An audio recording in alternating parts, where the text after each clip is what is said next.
INCIDENT of the private bar.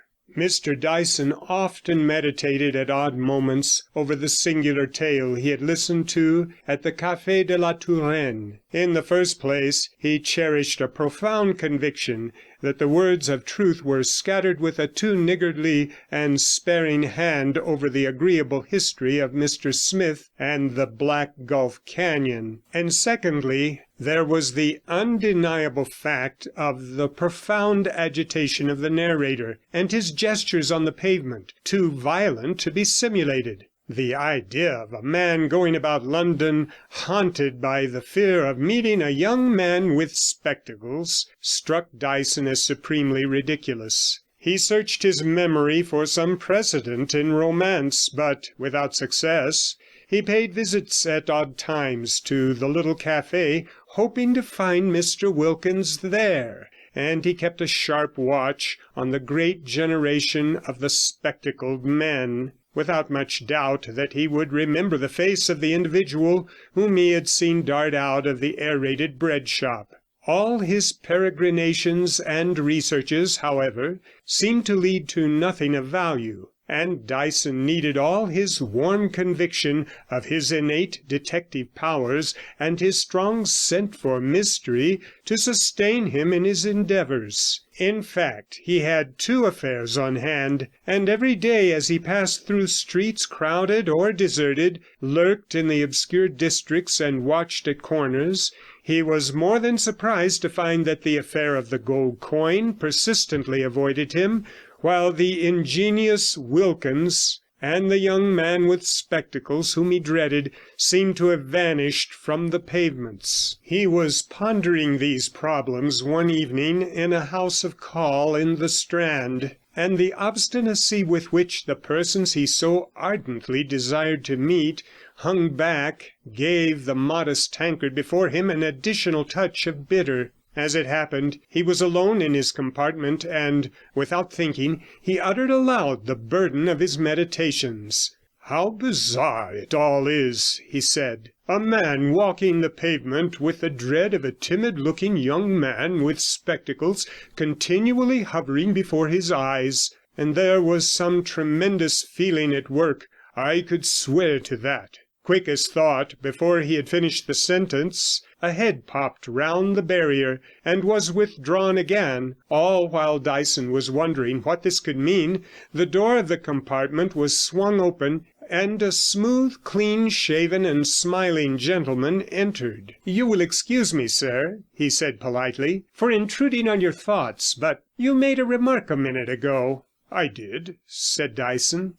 "I have been puzzling over a foolish matter, and I thought aloud. As you heard what I said and seemed interested, perhaps you may be able to relieve my perplexity." "Indeed, I scarcely know. It is an odd coincidence. One has to be cautious. I suppose, sir, that you would be glad to assist the ends of justice." "Justice," replied Dyson, "is a term of such wide meaning that I, too, feel doubtful about giving an answer. But this place is not altogether fit for such a discussion. Perhaps you would come to my rooms?" "You are very kind. My name is Burton, but I am sorry to say I have not a card with me. Do you live near here?" "Within 10 minutes' walk." Mr. Burton took out his watch and seemed to be making a rapid calculation. "I have a train to catch," he said, "but after all it is a late one. So if you don't mind, I think I will come with you. I am sure we should have a little talk together. We turn up here?" The theatres were filling as they crossed the Strand. The street seemed alive with voices, and Dyson looked fondly about him. The glittering lines of gas lamps, with here and there the blinding radiance of an electric light, the hansoms that flashed to and fro with ringing bells, the laden buses and the eager hurrying east and west of the foot passengers made his most enchanting picture, and the graceful spire of St. Mary le Strand on the one hand and the last flush of sunset on the other were to him a cause of thanksgiving, as the gorse blossom to Linnaeus. Mr. Burton caught his look of fondness as they crossed the street. "I see you can find the picturesque in London," he said. "To me this great town is as I see it is to you, the study and the love of life. Yet how few there are that can pierce the veils of apparent monotony and meanness. I have read in a paper, which is said to have the largest circulation in the world, a comparison between the aspects of London and Paris, a comparison which should be positively laureate as the great masterpiece of fatuous stupidity. Conceive, if you can, a human being of ordinary intelligence preferring the boulevards to our London streets. Imagine a man calling for the wholesale destruction of our most charming city in order that the dull uniformity of that whited sepulchre called Paris should be reproduced here in London. Is it not positively incredible?" "My dear sir," said Dyson, regarding Burton with a good deal of interest, "I agree most heartily with your opinions, but I really can't share your wonder. Have you heard how much George Eliot received for Romola? Do you know what the circulation of Robert Elsmere was? Do you read Tit-Bits regularly? To me, on the contrary, it is constant matter both for wonder and thanksgiving that London was not boulevardized 20 years ago. I praise that exquisite jagged skyline that stands up against the pale greens and fading blues and flushing clouds of sunset, but I wonder even more than I praise. As for St. Mary le Strand, its preservation is a miracle, nothing more or less. A thing of exquisite beauty versus 4 buses abreast. Really, the conclusion is too obvious. Didn't you read the letter of the man who proposed that the whole mysterious system, the immemorial plan of computing Easter, should be abolished offhand, because he doesn't like his son having his holidays as early as March 25th? But shall we be going on?"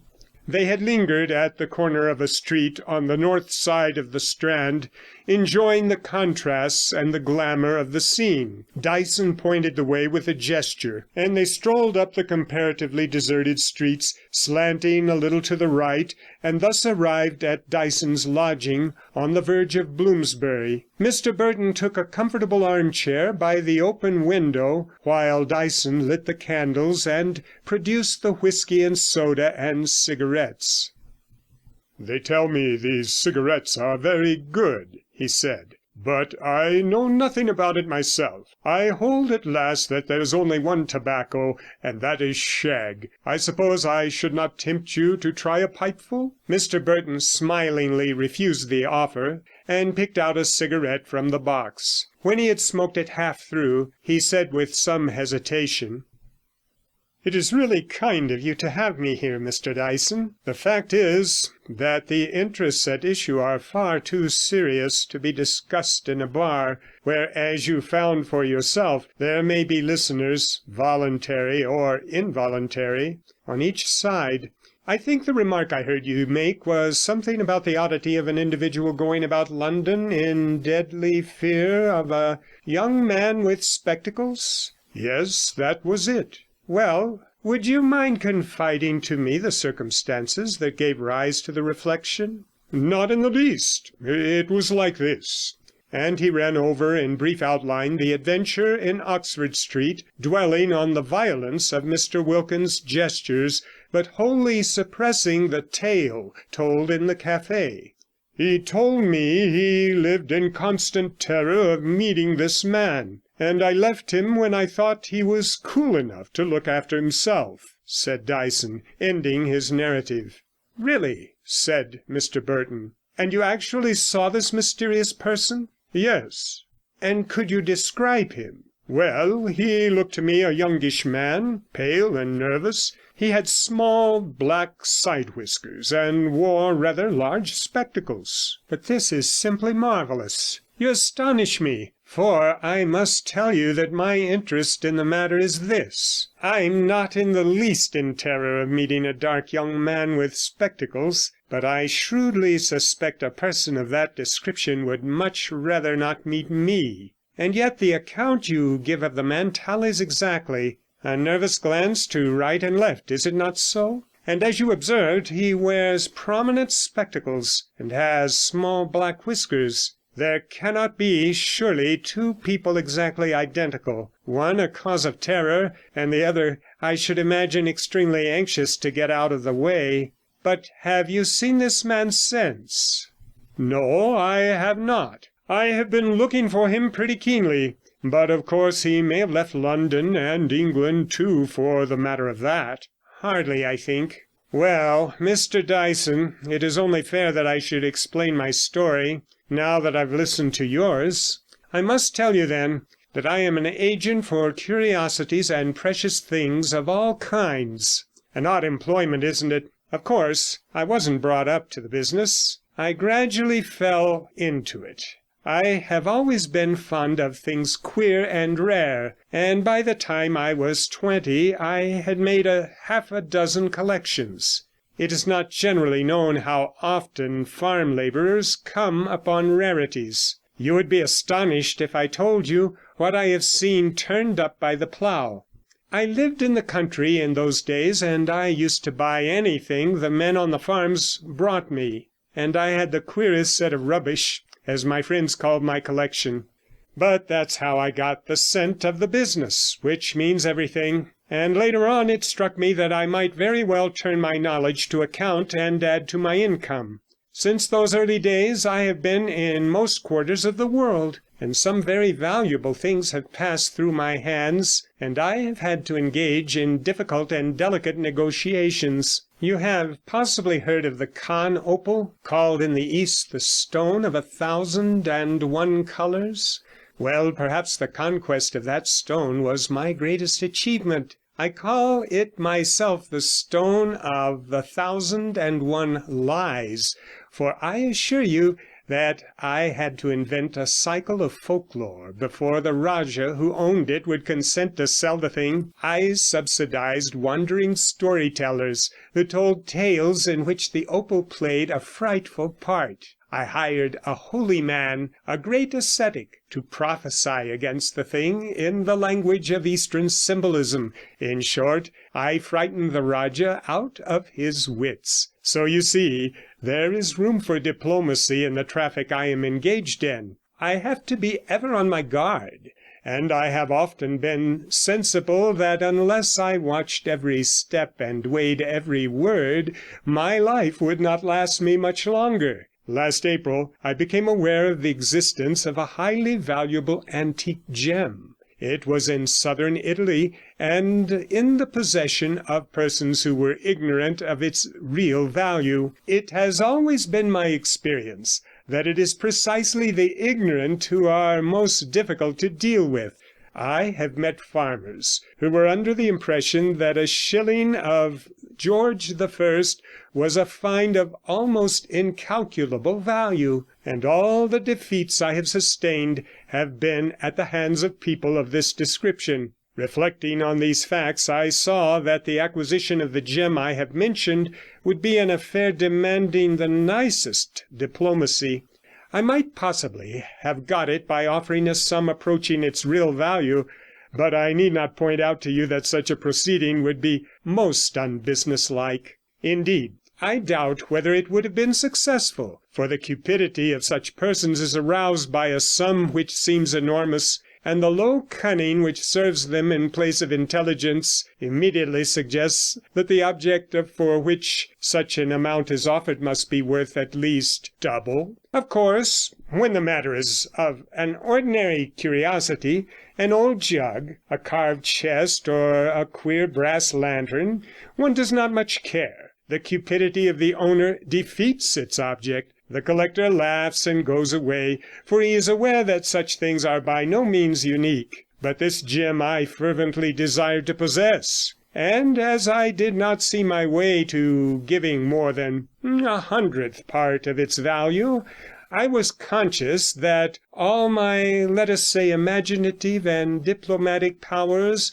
would have to be exerted. I am sorry to say that I came to the conclusion that I could not undertake to carry the matter through single-handed, and I determined to confide in my assistant, a young man named William Robbins, whom I judged to be by no means devoid of capacity. My idea was that Robbins should get himself up as a low-class dealer in precious stones. He could patter a little Italian, and would go to the town in question and manage to see the gem we were after, possibly by offering some trifling articles of jewellery for sale. But that I left to be decided. Then my work was to begin, but I will not trouble you with a tale told twice over. In due course, then, Robbins went off to Italy with an assortment of uncut stones and a few rings, and some jewellery I bought in Birmingham on purpose for his expedition. A week later I followed him, travelling leisurely,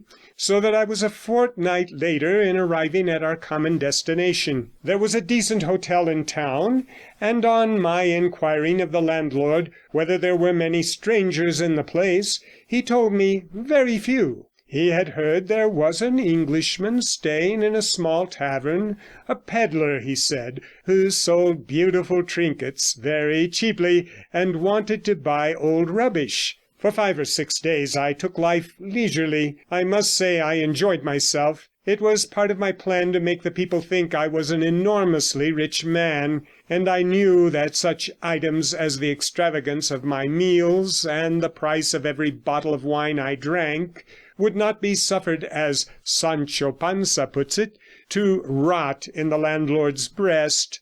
At the end of the week I was fortunate enough to make the acquaintance of Signor Mellini, the owner of the gem I coveted at the café, and with his ready hospitality and my geniality I was soon established as a friend of the house. On my 3rd or 4th visit I managed to make the Italians talk about the English pedlar, who, they said, spoke a most detestable Italian. But that does not matter, said the Signora Mellini, for he has beautiful things which he sells very, very cheap. I hope you may not find he has cheated you, I said, for I must tell you that English people give these fellows a very wide berth. They usually make a great parade out of the cheapness of their goods, which often turn out to be double the price of better articles in the shops. They would not hear of this, and Signora Mellini insisted on showing me the 3 rings and the bracelet she had bought of the pedlar. She told me the price she had paid, and after scrutinizing the articles carefully, I had to confess that she had made a bargain. And indeed Robbins had sold her the things at about 50% below market value. I admired the trinkets as I gave them back to the lady, and I hinted that the pedlar must be a somewhat foolish specimen of his class. 2 days later, as I was taking my vermouth at the café with Signor Mellini, he led the conversation back to the pedlar, and mentioned casually that he had shown the man a little curiosity, for which he had made rather a handsome offer. "My dear sir," I said, "I hope you will be careful. I told you that the travelling tradesman does not bear a very high reputation in England, and notwithstanding his apparent simplicity, this fellow may turn out to be an arrant cheat. May I ask you what is the nature of the curiosity you have shown him?" He told me it was a little thing, a pretty little stone with some figures cut on it. People said it was old. "I should like to examine it," I replied. "As it happens, I have seen a good deal of these gems. We have a fine collection of them in our museum at London." In due course I was shown the article, and I held the gem I so coveted between my fingers. I looked at it coolly, and put it down carelessly on the table. "Would you mind telling me, signor," I said, "how much my fellow countryman offered you for this?" "Well," he said, "my wife says the man must be mad. He said he would give me 20 lire for it." I looked at him quietly, and took up the gem and pretended to examine it in the light more carefully. I turned it over and over, and finally pulled out a magnifying glass from my pocket, and seemed to search every line in the cutting with minutest scrutiny. "My dear sir," I said at last, "I am inclined to agree with Signora Mellini.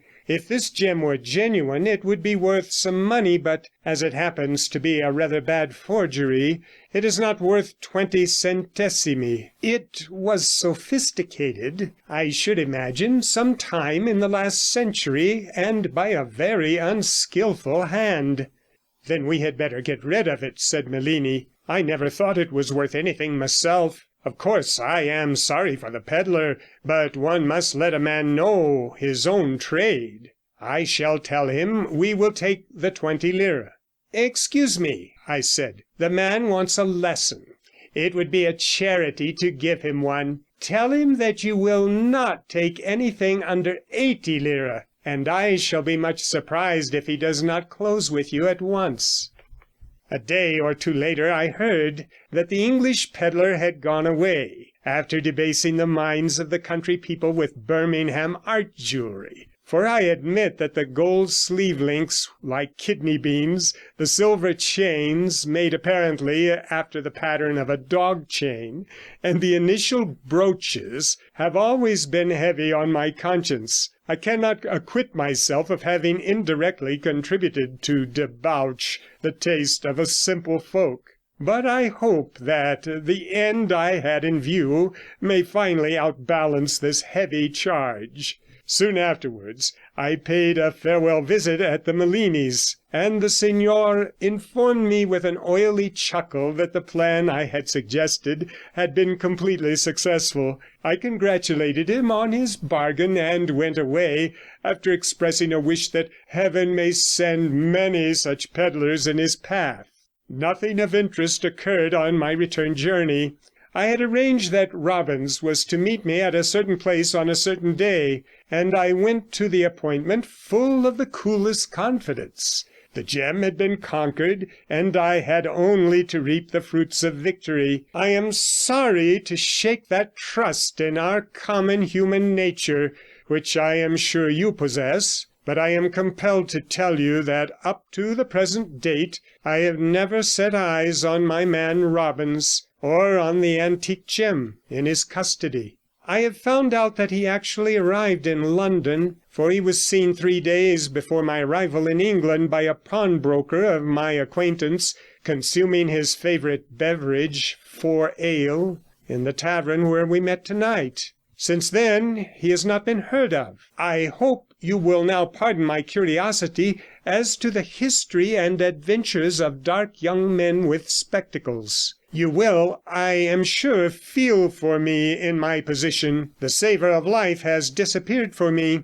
It is a bitter thought that I have rescued one of the most perfect and exquisite specimens of antique art from the hands of ignorant and indeed unscrupulous persons, only to deliver it to the keeping of a man who is evidently utterly devoid of the very elements of commercial morality.' 'My dear sir,' said Dyson, 'you will allow me to compliment you on your style. Your adventures have interested me exceedingly. But forgive me, you just now used the word morality. Would not some persons take exception to your own methods of business? I can conceive myself flaws of a moral kind being found in the very original conception you have described to me. I can imagine the Puritan shrinking in dismay from your scheme, pronouncing it unscrupulous, nay, dishonest.'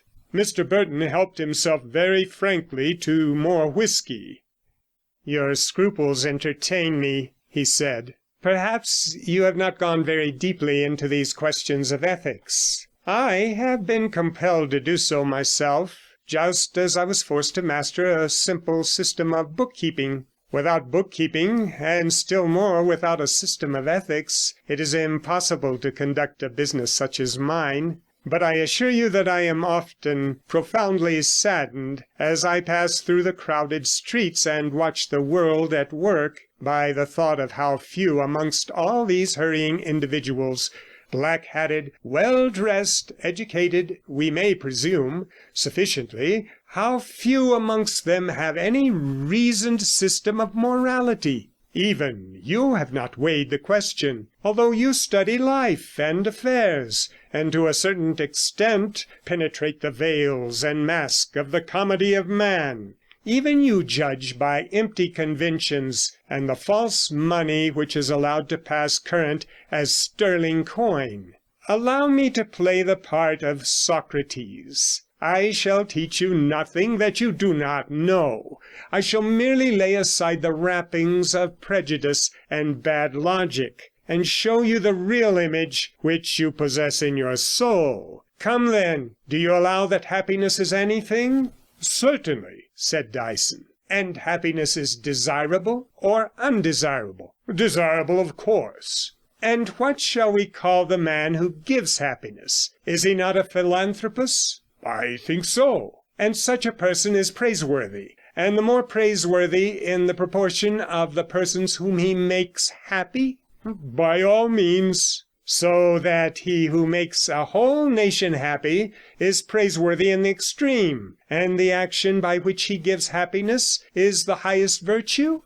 It appears so, old Burton, said Dyson, who found something very exquisite in the character of his visitor. Quite so. You find the several conclusions inevitable. Well, apply them to the story I have told you.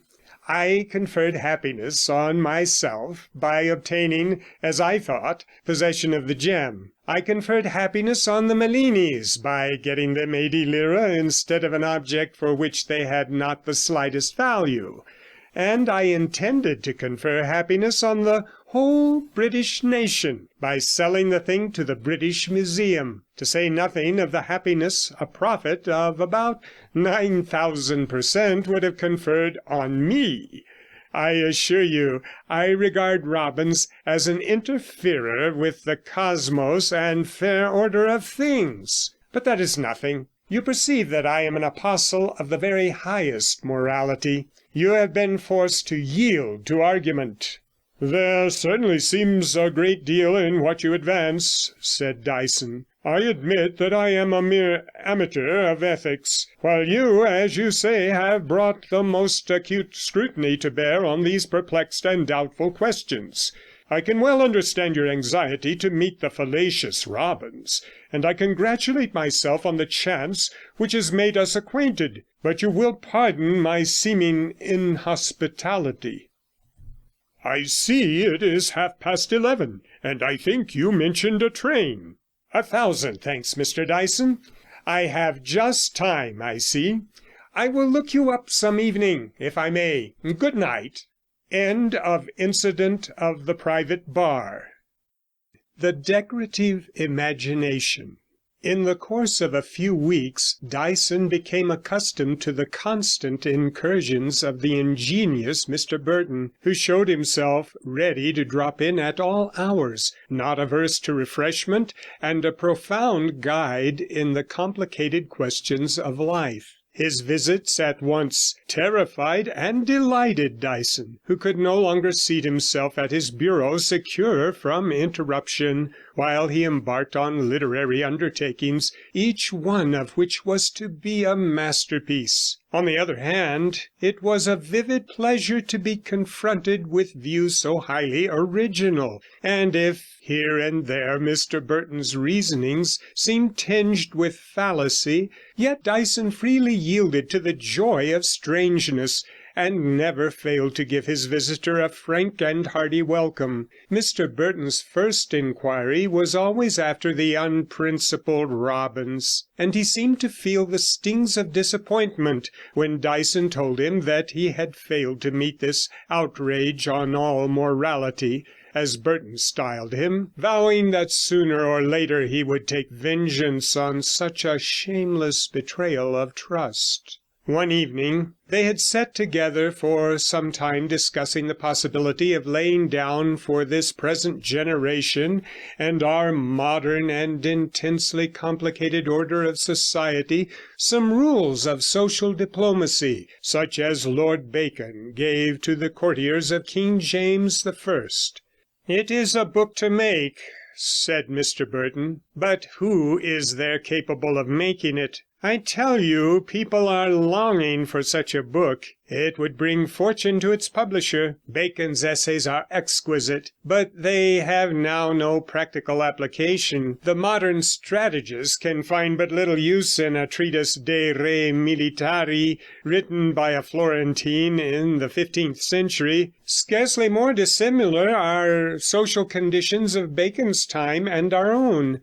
The rules that he lays down so exquisitely for the courtier and diplomatist of James I's age will avail us little in the rough and tumble struggle of today. Life, I am afraid, has deteriorated. It gives little play for fine strokes, such as formerly advanced men in the state.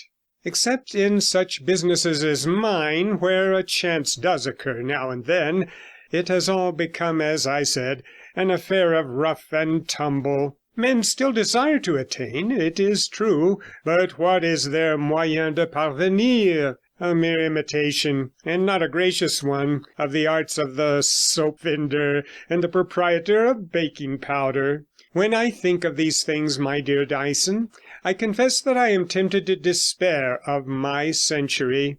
"You are too pessimistic, my dear fellow. You set up too high a standard. Certainly, I agree with you that the times are decadent in many ways. I admit a general appearance of squalor. It needs much philosophy to extract the wonderful and the beautiful from the Cromwell Road or the nonconformist conscience. Australian wines of fine Burgundy character, the novels alike of old women and the new women, popular journalism, these things indeed make for depression. Yet we have our advantages. Before us is unfolded the greatest spectacle the world has ever seen. The mystery of the innumerable, unending streets, the strange adventures that must infallibly arise from so complicated a press of interests. Nay, I will say that he who has stood in the ways of a suburb, and has seen them stretch before him, all shining, void, and desolate at noonday, has not lived in vain. Such a sight is in reality more wonderful than any perspective of Baghdad or Grand Cairo, and yet to set on one side the entertaining history of the Jim which you told me, surely you must have had many singular adventures in your own career." "Perhaps not so many as you would think. A good deal, the larger part of my business, has been as commonplace as linen drapery. But of course things happen now and then. It is 10 years since I established my agency, and I suppose that a house and estate agent who had been in trade for an equal time could tell you some queer stories. But I must give you a sample of my experiences some night."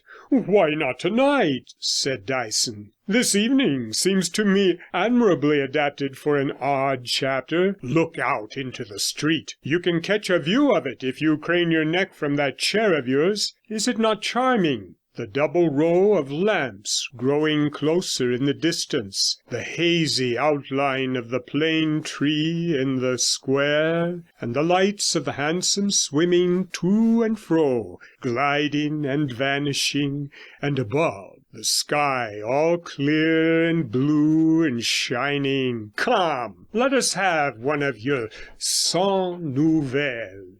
"My dear Dyson, I am delighted to amuse you." With these words Mr. Burton prefaced The Novel of the Iron Maid.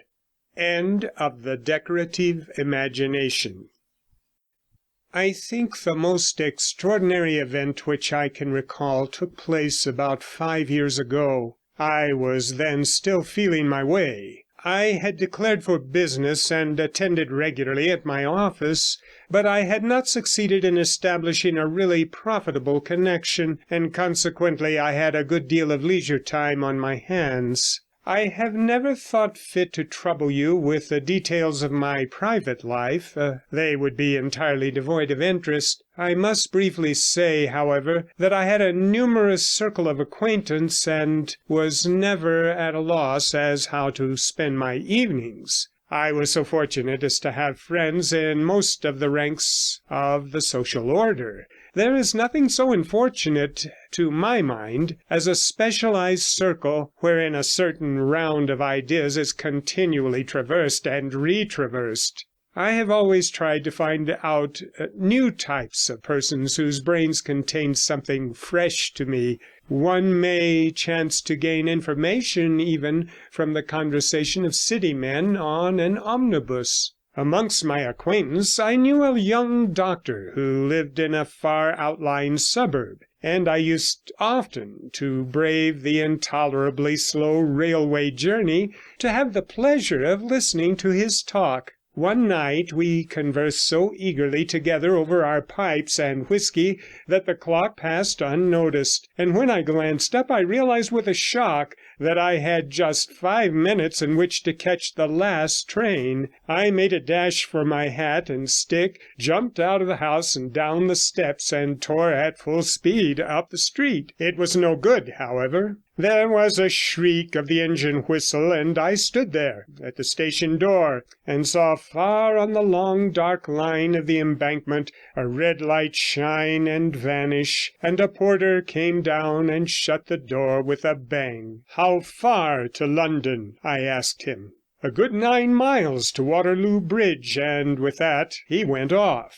Before me was the long suburban street, its dreary distance marked by rows of twinkling lamps, and the air was poisoned by the faint sickly smell of burning bricks. It was not a cheerful prospect by any means, and I had to walk through 9 miles of such streets, deserted as those of Pompeii. I knew pretty well what direction to take, so I set out wearily, looking at the stretch of lamps vanishing in perspective, and as I walked, street after street branched off to right and left, some far reaching to distances that seemed endless, communicating with other systems of thoroughfare, and some mere protoplasmic streets, beginning in orderly fashion with serried 2-storied houses, and ending suddenly in waste and pits and rubbish heaps and fields whence the magic had departed. I have spoken of systems of thoroughfare, and I assure you that walking alone through these silent places I felt fantasy growing on me and some glamour of the infinite. There was here, I felt, an immensity as in the outer void of the universe. I passed from unknown to unknown, my way marked by lamps like stars, and on either hand was an unknown world where myriads of men dwelt and slept, street leading into street, as it seemed to world's end. At first, the road by which I was travelling was lined with houses of unutterable monotony, a wall of grey brick pierced by 2 stories of windows drawn close to the very pavement. But by degrees I noticed an improvement. There were gardens, and these grew larger. The suburban builder began to allow himself a wider scope, and for a certain distance each flight of steps was guarded by twin lions of plaster, and scents of flowers prevailed over the fume of the heated bricks. The road began to climb a hill, and looking up a side street I saw the half moon rise over plane trees, and there on the other side was as if a white cloud had fallen, and the air around it was sweetened as with incense. It was a May tree in full bloom. I pressed on stubbornly, listening for the wheels and the clatter of some belated hansom. But into that land of men who go to the city in the morning and return in the evening, the hansom rarely enters, and I had resigned myself once more to the walk, when I suddenly became aware that someone was advancing to meet me along the sidewalk. The man was strolling rather aimlessly, and though the time and the place would have allowed an unconventional style of dress, he was vested in the ordinary frock coat, black tie, and silk hat of civilization. We met each other under the lamp, and, as often happens in this great town, two casual passengers brought face to face found each in the other an acquaintance. "Mr. Matthias, I think," I said. "Quite so. And you are Frank Burton. You know you are a man with a Christian name, so I won't apologize for my familiarity. But may I ask where you are going?" I explained the situation to him, saying I had traversed a region as unknown to me as the darkest recesses of Africa. "I think I have only about 5 miles further," I concluded.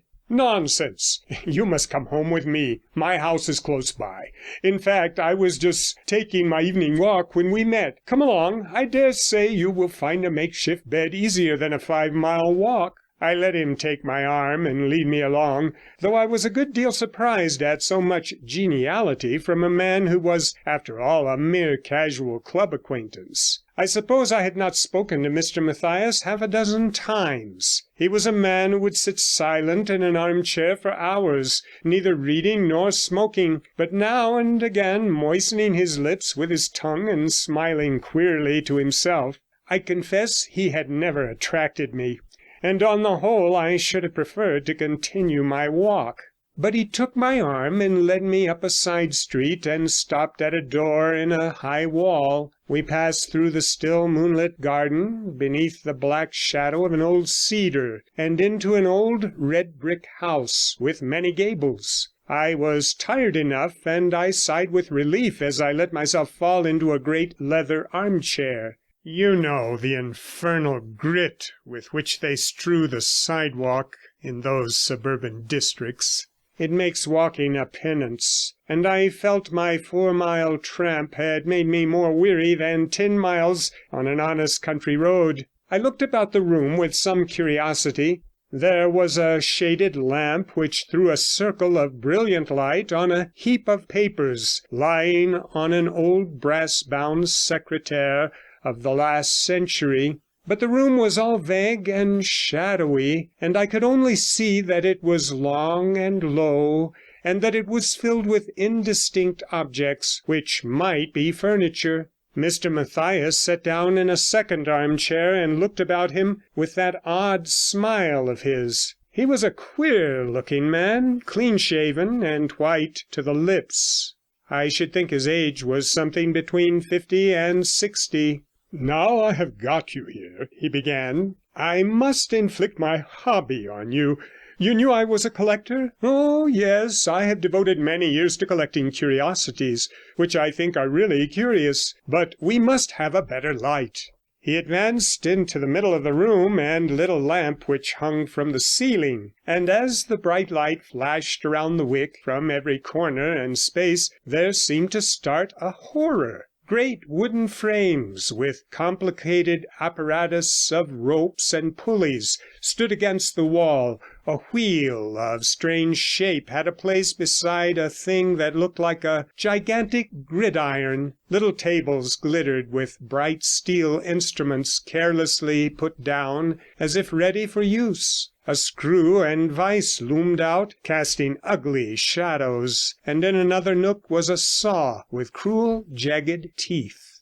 "Yes," said Mr. Matthias, "they are, as you suggest, instruments of torture and death. Some, many I may say, have been used. A few are reproductions after ancient examples. Those knives were used for flaying. That frame is a rack and a very fine specimen. Look at this, it comes from Venice. You see that sort of collar, something like a big horseshoe? Well, the patient, let us call him, sat down quite comfortably, and the horseshoe was neatly fitted round his neck. Then the two ends were joined with a silken band, and the executioner began to turn the handle connected with the band. The horseshoe contracted very gradually as the band tightened, and the turning continued till the man was strangled. It all took place quietly in one of those queer garrets under the Leads. But these things are all European. The Orientals are, of course, much more ingenious. These are the Chinese contrivances. You have heard of the heavy death? It is my hobby, this sort of thing. Do you know, I often sit here hour after hour and meditate over the collection. I fancy I see the faces of the men who have suffered, faces lean with agony and wet with sweats of death growing distinct out of the gloom, and I hear the echoes of their cries for mercy. But I must show you my latest acquisition. Come into the next room.' I followed Mr. Matthias out. The weariness of the walk, the late hour, and the strangeness of it all made me feel like a man in a dream. Nothing would have surprised me very much. The second room was as the first, crowded with ghastly instruments, but beneath the lamp was a wooden platform, and a figure stood on it. It was a large statue of a naked woman, fashioned in green bronze. The arms were stretched out, and there was a smile on the lips. It might well have been intended for a Venus, and yet there was about the thing an evil and a deadly look. Mr. Matthias looked at it complacently. 'Quite a work of art, isn't it?' he said. 'It's made of bronze, as you see, but it has long had the name of the Iron Maid. I got it from Germany, and it was only unpacked this afternoon. Indeed, I've not yet had time to open the letter of advice. You see that very small knob between the breasts? Well, the victim was bound to the maid. The knob was pressed, and the arms slowly tightened round the neck. You can imagine the result.' As Mr. Matthias talked, he patted the figure affectionately. I had turned away, for I sickened at the sight of the man and his loathsome treasure. There was a slight click, of which I took no notice. It was not much louder than the tick of a clock. And then I heard a sudden whirr, the noise of machinery in motion, and I faced round. I have never forgotten the hideous agony on Matthias's face as those relentless arms tightened about his neck. There was a wild struggle as of a beast in the toils, and then a shriek that ended in a choking groan. The whirring noise had suddenly changed into a heavy droning. I tore with all my might at the bronze arms and strove to wrench them apart, but I could do nothing. The head had slowly bent down, and the green lips were on the lips of Matthias. Of course, I had to attend at the inquest. The letter which had accompanied the figure was found unopened on the study table. The German firm of dealers cautioned their client to be most careful in touching the Iron Maid, as the machinery had been put in thorough working order. For many revolving weeks Mr. Burton delighted Dyson by his agreeable conversation, diversified by anecdote and interspersed with the narration of singular adventures. Finally, however, he vanished as suddenly as he had appeared, and on the occasion of his last visit he contrived to loot a copy of his namesake's Anatomy. Dyson, considering this violent attack on the rights of property, and certain glaring inconsistencies in the talk of his late friend, arrived at the conclusion that his stories were fabulous, and that the Iron Maid only existed in the sphere of a decorative imagination. End of Novel of the Iron Maid. The Recluse of Bayswater.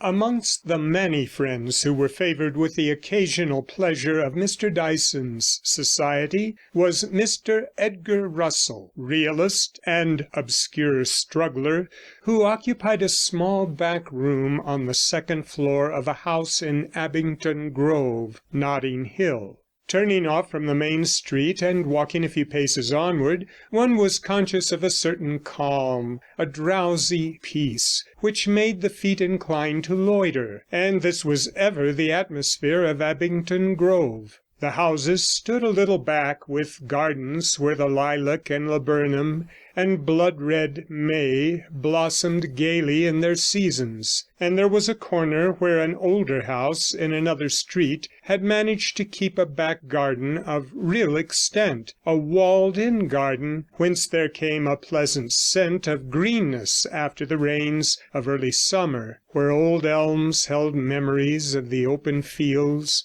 where there was yet sweet grass to walk on. The houses in Abington Grove belonged chiefly to the nondescript stucco period of 35 years ago, tolerably built, with passable accommodation for moderate incomes. They had largely passed into the state of lodgings, and cards bearing the inscription "Furnished Apartments" were not infrequent over the doors. Here, then, in a house of sufficiently good appearance, Mr. Russell had established himself, for he looked upon the traditional dirt and squalor of Grub Street as a false and obsolete convention, and preferred, as he said, to live within sight of green leaves. Indeed, from his room one had a magnificent view of a long line of gardens, and a screen of poplars shut out the melancholy back premises of Wilton Street during the summer months. Mr. Russell lived chiefly on bread and tea, for his means were of the smallest. But when Dyson came to see him, he would send out the slavey for 6 ale, and Dyson was always at liberty to smoke as much of his own tobacco as he pleased. The landlady had been so unfortunate as to have her drawing-room floor vacant for many months. A card had long proclaimed the void within, and Dyson, when he walked up the steps one evening in early autumn, had a sense that something was missing, and looking at the fanlight saw the appealing card had disappeared. "You have let your first floor, have you?" he said as he greeted Mr. Russell.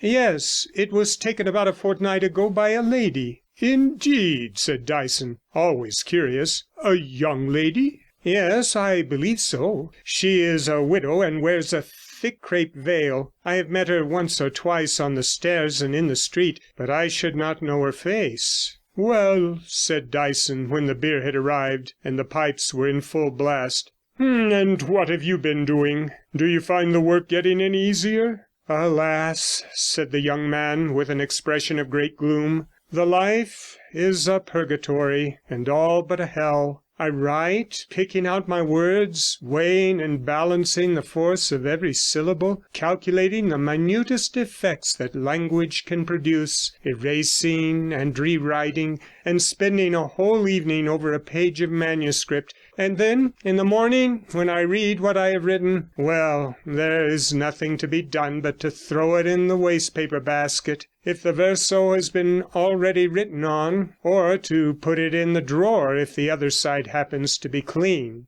When I have written a phrase which undoubtedly embodies a happy turn of thought, I find it dressed up in feeble commonplace, and when the style is good, it serves only to conceal the baldness of superannuated fancies. I sweat over my work, Dyson. Every finished line means so much agony. I envy the lot of the carpenter in the side street who has a craft which he understands. When he gets an order for a table, he does not writhe with anguish. But if I were so unlucky as to get an order for a book, I think I should go mad."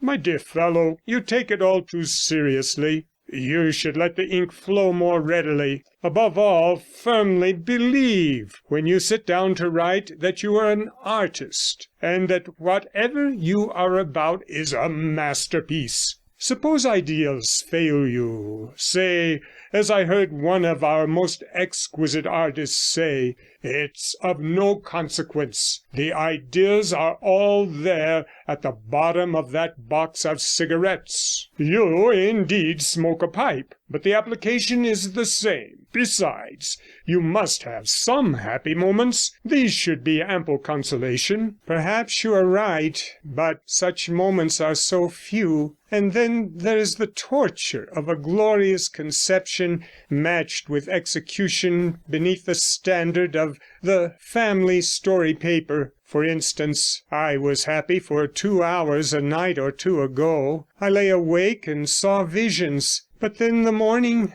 "What was your idea?"